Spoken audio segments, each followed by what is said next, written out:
तो हेलो बच्चों, कैसे हो सारे। स्वागत है आप लोगों का एजुकेशन पॉइंट ऑनलाइन के अंदर। तो इस लेक्चर में हम लोग देखने वाले हैं डिस्क एलोकेशन मेथड्स के बारे में। तो क्या होती हैं डिस्क एलोकेशन मेथड्स, एक एक करके पढ़ना शुरू करते हैं। सबसे पहले बात करते हैं डेफिनेशन की, क्योंकि एग्जाम में सबसे पहले आप एक डेफिनेशन जरूर लिखते हो। क्यों? क्योंकि एक स्ट्रक्चर होता है एग्जाम में लिखने का। आप अपनी कॉपी के ऊपर सबसे पहले अगर क्वेश्चन नंबर रीड किया तो आपने लिखा क्वेश्चन नंबर, वहां पर आप थोड़ा सा पहले डेफिनेशन के बारे में लिखते हो और उसके बाद यहां पर फ्लो चार्ट या फिर पॉइंट्स में अगर आपको बताना हो कि टाइप्स लिखने हो, ऐसा लिखते हो। फिर अगले पेज में जाकर आप एक एक टाइप को एक्सप्लेन करके डायग्राम बनाते हो। ठीक है भैया, ये एग्जाम में लिखने का तरीका होता है, अगर जो कि मैं हर एक वीडियो में आपको बताता ही हूं, प्रीवियस ईयर क्वेश्चन में भी आपको ये चीज बताता हूं। ठीक है भाई, चलो तो एक काम करते हैं, सबसे पहले बात करते हैं डिस्क एलोकेशन मेथड होता क्या है। देखो, मैंने बोला आपको कि जब भी आप कंप्यूटर के अंदर या बोला जाए तो मेमोरी के अंदर कोई भी चीज स्टोर करते हो, चाहे वो कोई एक फाइल हो या फिर फोल्डर हो, ठीक है। ये दोनों में डिफरेंस क्या होता है? क्योंकि फोल्डर क्या होता है, फोल्डर एक कंटेनर होता है और फाइल उस कंटेनर में जाने वाली एक एंटिटी होती है। जैसे फॉर एग्जांपल फोल्डर मान के चलो, फोल्डर एक म्यूजिक नाम का फोल्डर है और उस म्यूजिक नाम के फोल्डर के अंदर बहुत सारी .mp3 फाइल्स होंगी। ठीक है भैया, क्या तुम्हें समझ में आई? ठीक है भाई, चलो ये चीज हमको समझ में आएगी, फोल्डर और फाइल में डिफरेंस भी क्या होता है। चलो समझ में आया। तो मैंने बोला कि जब भी मैं कोई फोल्डर या फाइल अपने कंप्यूटर की मेमोरी के अंदर स्टोर करता हूं तो वो मेमोरी अलोकेट कहां पर होती है? वो अलोकेट होती है डिस्क के अंदर होती है। कहां होती है ये डिस्क? डिस्क बोले तो HDD या SDD मतलब SSD मतलब हार्ड डिस्क ड्राइव और solid state drive, pen drive भी हो सकती है, आप कह सकते हो उसको। ठीक है भैया, चलो तो कहने का मतलब ये है कि when file is store in on a disk, तो हमको क्या करना पड़ता है? File system need to allocate, मतलब समझ मेरी बात। मैंने बोला था कि अपने पास दो यूनिट होती हैं, एक होती है फिजिकल यूनिट जहां पर सामान रखा जाता है और एक होता है मैनेजमेंट सिस्टम, जैसे फाइल सिस्टम मैनेजमेंट सिस्टम बोला जाता है। ये क्या करता है? ये सारे लॉजिक्स को बनाता है, ये सारे कैलकुलेशन को देखता है कि भैया कहां पर क्या रखा हुआ है, कितनी जगह खाली है। तो मैंने क्या बोला कि फाइल सिस्टम क्या करता है? फाइल सिस्टम अलोकेट करता है एक डिस्क ब्लॉक। मैंने बोला कि यहां पर मेरे पास जगह तो है, पर कितनी जगह देनी है, कहां से कहां तक जगह देनी है। मैंने बोला कि भैया इस फाइल सिस्टम ने एक फोल्डर को ये वाली जगह दी, ये वाली जगह दी, समझ मेरी बात। इस फोल्डर को इस फाइल सिस्टम ने ये वाली जगह दी,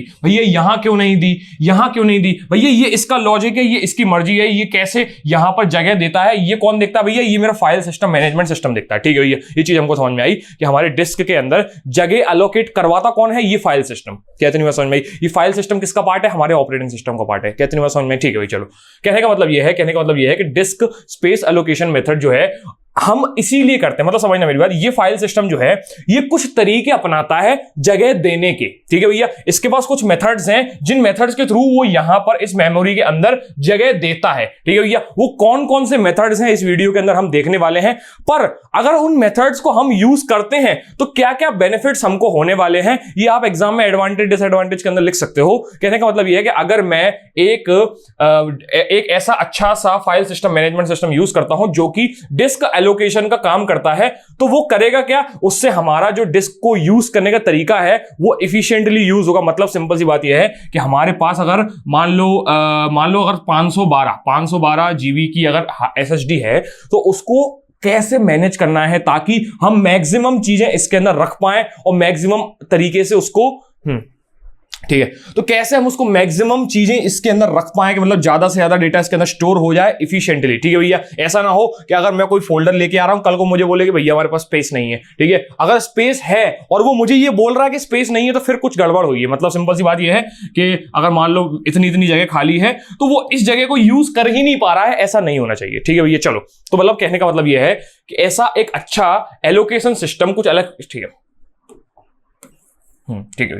तो कहने का मतलब यह है कि जब भी हम किसी एलोकेशन मेथड को यूज करते हैं तो हमको ये सारे फायदे होने वाले हैं कि भैया हम यूज कर सकते हैं डिस्क के स्पेस को एफिशिएंटली। ठीक है भैया, हम हमारे फाइल्स का एक्सेस बहुत अच्छे से कर पाते हैं और फ्रेगमेंटेशन एक पॉइंट है जो मैं आपको इस वीडियो के लास्ट में बताऊंगा कि क्या होता है, हम उस फ्रेगमेंटेशन को मिनिमाइज कर देते हैं। ठीक है, अब ये होता क्या है मैं इस वीडियो के एंड तक आपको जाते जाते बता दूंगा। ठीक है भाई, तो मैं मिटाते मिटाते आपको एक बार दोबारा से रिवाइज करता हूं। मैंने बोला कि भैया हमारे पास डिस्क एलोकेशन करवाने के लिए कुछ मेथड्स होते हैं। वो मेथड्स कौन बनाता है? वो फाइल सिस्टम मैनेजमेंट सिस्टम बनाता है। ये कौन है? ये एक लॉजिकल एंटिटी है। लॉजिकल एंटिटी मतलब जो लॉजिक्स को बनाती है। फिजिकल एंटिटी क्या होती है भैया? वो जगह जहां पर हमको सामान रखना है। ठीक है भैया, चलो ये अगर जिसको थोड़ा सा कॉन्टेक्स्ट और पढ़ लेनी पड़ा तो पुरानी वीडियो जाके देखो, तब आपको समझ में आएगा क्या होती है लॉजिकल एंटिटी, क्या होती है फिजिकल एंटिटी। ठीक है भैया, चलो तो मैंने क्या बोला, यहां पर हमने ऐसा करना होता है, कुछ मेथड्स होते हैं, उन मेथड्स के थ्रू हम फाइल एलोकेशन करवाते हैं मेमोरी के अंदर। ठीक है भैया, क्या इसको नोट करना है?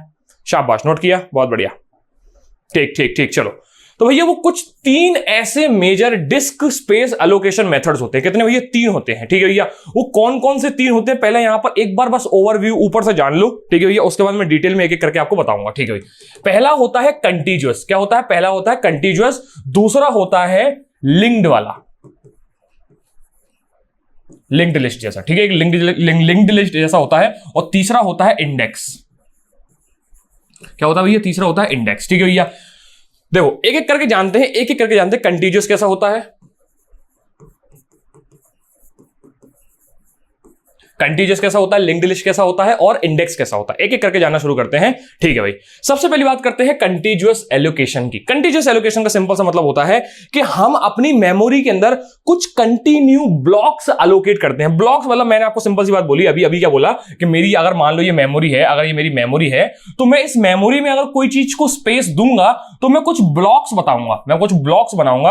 मैंने बोला कि यार भैया मेरी एक फाइल है, उस फाइल का स्पेस है 4 GB। ठीक है भैया, एग्जांपल के लिए बोल रहा हूं, एग्जांपल के लिए ऐसा होगा नहीं, हो सकता है हो भी जाए, लेकिन समझना अभी एग्जांपल के लिए मैं उसको 4 GB मान लेता हूं। ठीक है, मैंने यहां पर ब्लॉक्स अलोकेट करवाए जिसकी लेंथ 4 GB की होनी चाहिए। लेंथ बोला जाए या ये टोटल स्पेस जो है वो 4 GB का होना चाहिए। क्या इतनी बात समझ में आई? ठीक है भाई, तो ये जो ब्लॉक्स है ना, इनके अंदर मैं जगह देता हूं। अब हो सकता है ये ब्लॉक कंटिन्यूटी में हो, मतलब एक साथ लगे हुए हो सकता है एक ब्लॉक यहां हो, एक ब्लॉक यहां पर हो, एक ब्लॉक यहां पर हो, ये चीजें आपस में कनेक्टेड हो। क्या इतनी बात समझ में? ठीक है भैया, क्या इतनी बात समझ में? यही एलोकेशन मेथड्स हैं, यही सारे एलोकेशन मेथड्स हैं। तो कंटीन्यूअस में क्या होता है? कंटीन्यूअस में होता यह है कि हम लगातार ब्लॉक्स एलोकेट करवाते हैं। क्या करवाते हैं? लगातार कंटीन्यूअस ब्लॉक्स एलोकेट करवाते हैं। मैंने बोला कि मुझे काउंट नाम की कुछ फाइल्स स्टोर करनी है जिसका नाम काउंट है, जो कि 0 इंडेक्स से चालू हुई। इस ब्लॉक से मान के चलना कि मान लो ये ब्लॉक बनाया हुआ है मैंने, और यहां पर मैंने हर एक ब्लॉक का कोई नंबर दे रखा है, हर एक ब्लॉक का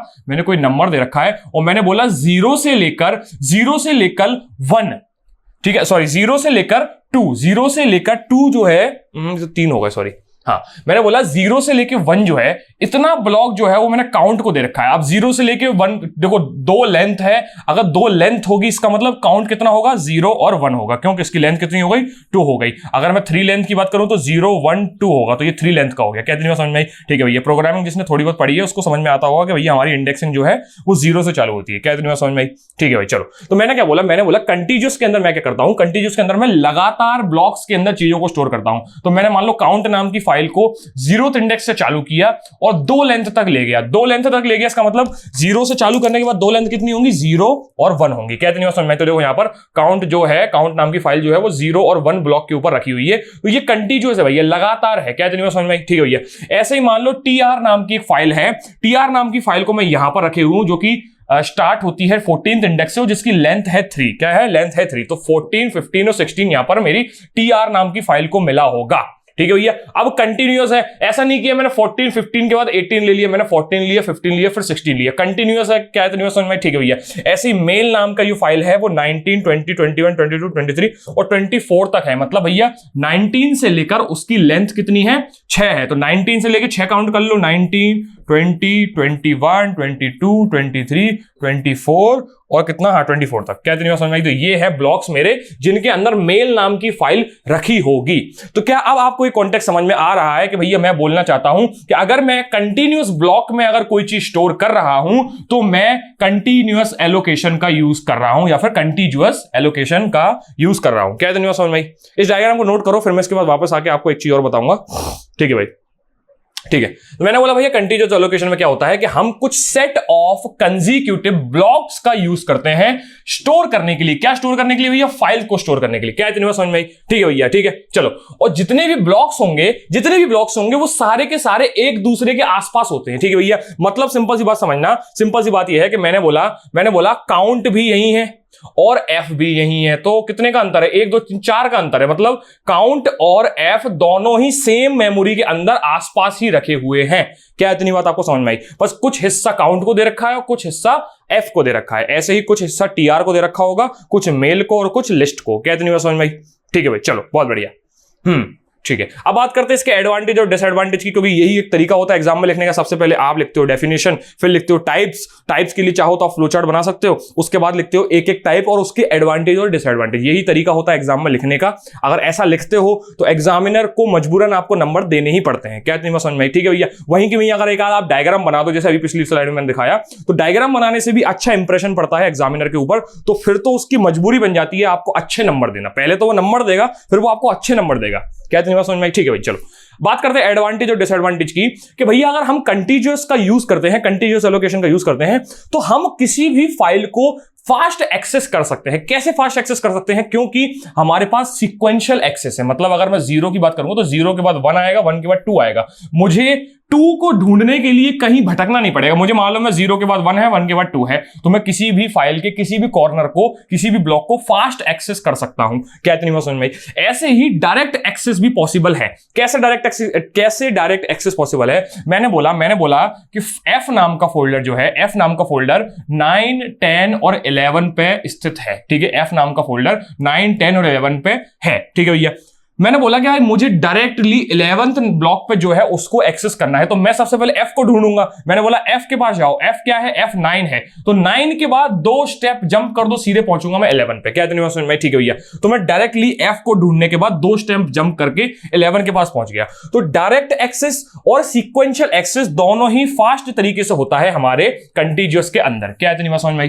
ठीक है भाई, ठीक है, ये चीज हमको समझ में आ गई है। ठीक है, बात करते हैं एक और पॉइंट की। ठीक है, बहुत सिंपल होता है इसका इंप्लीमेंटेशन, बहुत सिंपल है। क्यों है सिंपल? कि हमको बस 2 चीजें स्टोर करनी है, एक स्टार्टिंग ब्लॉक और एक लेंथ। क्यों? देखो, स्टार्टिंग ब्लॉक मान लो मैंने बोल दिया स्टार्टिंग ब्लॉक है 0, ठीक है भैया, और लेंथ कितनी है? लेंथ कितनी है? 4, ठीक है भैया। तो 0 से 4 काउंट कर लो, 0, 1, 2, 3, हो गया 4 भैया। ये हो गया मेरा एक ब्लॉक या फिर मेरी एक फाइल, ये सारे के सारे उसके ब्लॉक्स। क्या इतनी बात समझ में? ठीक है भैया, क्या मुझे एंड इंडेक्स स्टोर करने की जरूरत पड़ी? नहीं पड़ी। मैंने स्टार्टिंग ब्लॉक कर लिया और लेंथ कर ली। स्टार्टिंग के अंदर लेंथ को ऐड कर लूंगा, उतने ब्लॉक बाद मुझे पहुंच जाना है। क्या इतनी बात समझ में? ठीक है भाई, चलो यहां पर मेरे एडवांटेज कवर हो गए हैं। एक फास्ट होता है और काफी सिंपल इंप्लीमेंटेशन इसका होता है। ठीक है भाई, अब बात करते हैं डिसएडवांटेज की। ऐसे क्या क्या है इसके मतलब इस कारण। ठीक है, अब बात करते हैं इसके डिसएडवांटेज की। डिसएडवांटेज बोलता है कि भैया इसके अंदर एक्सटर्नल फ्रेगमेंटेशन नहीं होता है। अब मैंने आपको बोला कि फ्रेगमेंटेशन इस वीडियो के एंड तक मैं आपको जाके समझा दूंगा।